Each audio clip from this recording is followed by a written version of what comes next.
বেলাল রাদিয়াল্লাহু তাআলা আনহু কান্না করতেছেন।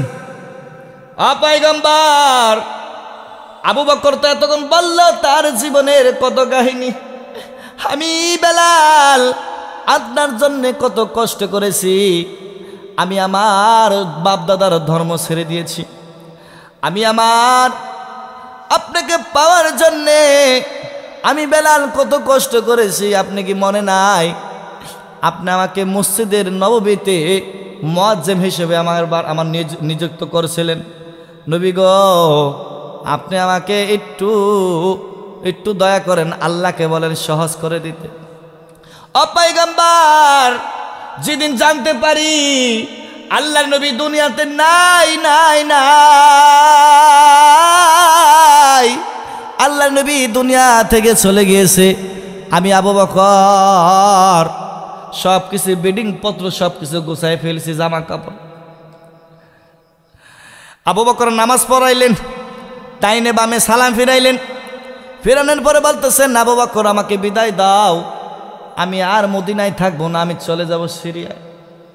আবু বকর ডাক দিয়ে বলতেছেন, ও বেলাল, তুমি কেন চইলা যাইবা? বুঝতে পারছি আল্লাহর নবী তোমাকে কিছু টাকা পয়সা দিত, ওই টাকা পয়সা দিয়া তুমি চলাফেরা করতা। এখন নবী তো আর নাই, তোমার আর কে টাকা পয়সা দিবা? কে টাকা পয়সা দিব?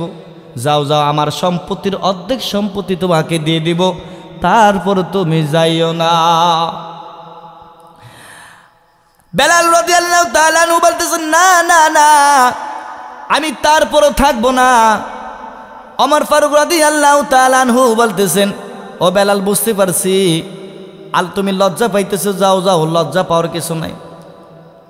তুমি মুয়াজ্জিমগিরি করো, তোমাকে ভাতা দেওয়া হবে, আর তুমি ভাতা নেওয়া দরকার হইলে তুমি জীবন যাপন করো, তারপরও তুমি যাইও না, তারপরও তুমি থাইকো। বেলাল রাদিয়াল্লাহু তাআলা আনহু বলতেছেন, আবু বকর, বেলাল, আমি সম্পত্তির পাগল না, আমি আমার নবীর পাগল, আমি আমার নবীর আশিক। আমার নবী দুনিয়াতে নাই, নবী দুনিয়া থেকে চলে গিয়েছে, আমি কেমনে থাকি, কেমনে থাকবো? আমি নবীরে দেখিয়া দেখিয়া আজান দিতাম, আর আজকে আমার নবী নাই, আমি থাকতে পারবো না, আমার থাকা সম্ভব না, আমাকে বিদায় দাও। বেলাল রাদিয়াল্লাহু তাআলা আনহু মদিনা ছেড়ে দিলেন, মদিনা ছেড়ে সিরিয়ায় চলে গেলেন। সিরিয়া যখন চলে গেলেন, আল্লাহর নবী তাকে স্বপ্নে দেখাইলেন, ও বেলাল, সবাই আমার রওজাতে যাইয়া সবাই দোয়া করে, কিন্তু বেলাল তুমি কেন যাও না? বেলাল রাদিয়াল্লাহু তাআলা আনহু তাড়াতাড়ি ঘুম ভেঙে গেল, ঘুম ভেঙিয়া তাড়াতাড়ি মদিনায় চলে গেলেন। মদিনায় যায় বলতেছেন, ও মক্কা নগর, ও মদিনাবাসীরা, আমি চলে আসছি।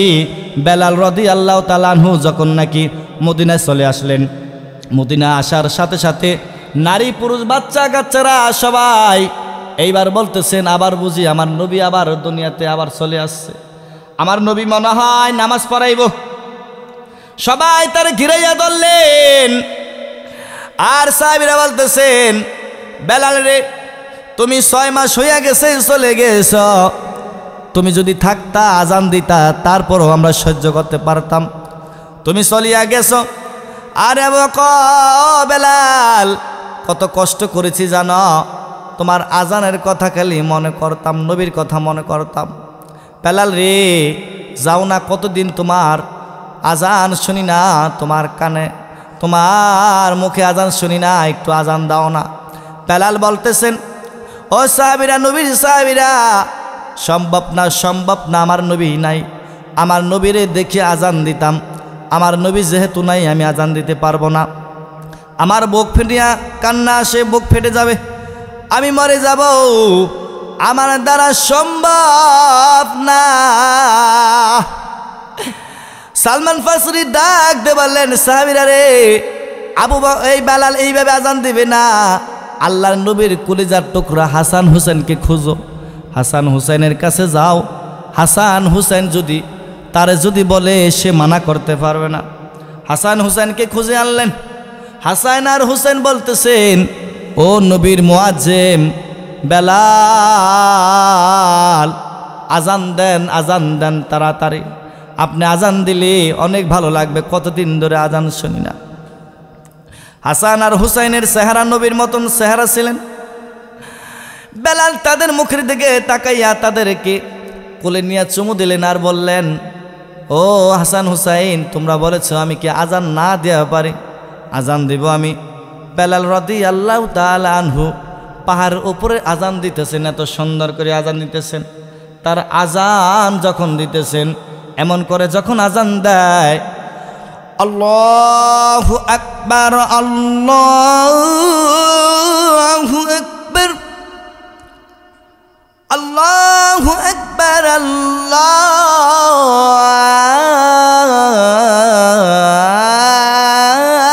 আল্লাহু আকবার,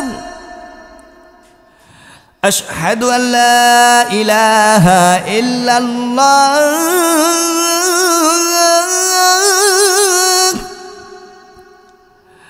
আশহাদু আল্লা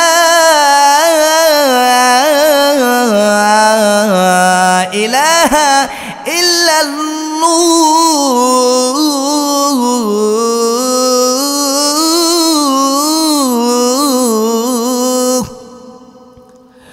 আশহাদু আন্না মুহাম্মাদার রাসূলুল্লাহ। যখন নাকি বেলাল এমন করে আজান দিলেন, আজানের সাথে সাথে বেলাল জমিনে পড়ে গেলেন, কান্না করতেছেন, মালিক, আমার নবী দুনিয়াতে নাই, আমি কেমনে আজান দিব? আমার দ্বারা সম্ভব না। সাহাবীরা তার মাথায় পানি দিতেছেন। সাহাবীরা ডাক দিয়ে বলতেছেন, বেলাল রে, কি হইল? কেন তুমি এমন করতেছ? বেলাল বলে, ও সাহাবীরা, তোমাদেরকে আগেই বলেছি আমি আজান দিতে পারবো না। কারণ হইল, যখন আমার নবীর নাম আমি নেই, আমি বেলালের মনে হয় কি কলিজা পেটে কান্না আসে, আমি সহ্য করতে পারতেছি না। কেন তোমরা আমার আজানের কথা বলো?